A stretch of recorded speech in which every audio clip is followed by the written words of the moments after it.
ভীষণ মজার নারকেলি পাকন পিঠা কিভাবে বানাতে হয় সেটাই থাকছে আজকের রেসিপিতে। আসসালামু আলাইকুম, কেমন আছেন সবাই? নারকেলি পাকন পিঠাটা এতটা সুস্বাদু হয়ে থাকে বলে বোঝাতে পারবো না।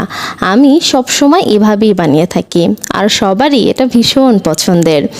প্রিয়জনকে খুশি করতে চাইলে এই রেসিপি ফলো করে একবার বাসায় বানিয়ে খাওয়াবেন, দেখবেন সে আপনার প্রশংসায় পঞ্চমুখ হয়ে যাবে আর বারবার আপনার হাতের এই পাকন পিঠাটা খেতে চাইবে। তাহলে চলেন শুরু করে আজকের রেসিপি। প্রথমে আমি একটি বলে পরিমাণ মতো ময়দা নিয়ে নিয়েছি, লবণ দিয়ে দিলাম, তারপর তেল দিয়ে ভালোভাবে মেখে নিলাম। পানি দিয়ে এখন ডোটা মাখিয়ে নিচ্ছি। অল্প অল্প পানি দিব আর মাখিয়ে নেব। ডোটা এখন রেস্টে রেখে দিলাম ঢেকে। এখন আমি নারকেলের পুর রেডি করে নিব। কড়াইতে নারকেল দিয়ে নেড়ে চেড়ে দিলাম। এখন পরিমাণ মতো চিনি দিয়ে দিব, ভালোভাবে মিশিয়ে নেব। অনবরত নাড়তে থাকবো। চুলার জাল লোতে করে রাখবো, না হলে পুড়ে যেতে পারে। অনবরত নাড়তে থাকতে হবে।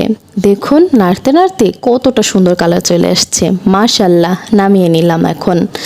এখন যে ময়দার ডোটা রেস্টে রেখেছিলাম এটা দেখুন কতটা সফট হয়েছে। এখন রুটির মতো করে বেলে নিচ্ছি, ঠিক এভাবেই। খুবই পাতলা করে বেলে নিতে হবে, তাহলে পিঠাটা অনেক সুন্দর মচমচে থাকবে অনেক দিন পর্যন্ত, আর খেতেও ভীষণ ভালো লাগবে। এখন পিঠাটা কেটে নিব।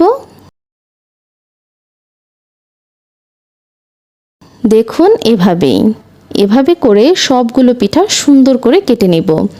দেখুন সবগুলো পিঠা কাটা হয়ে গেছে।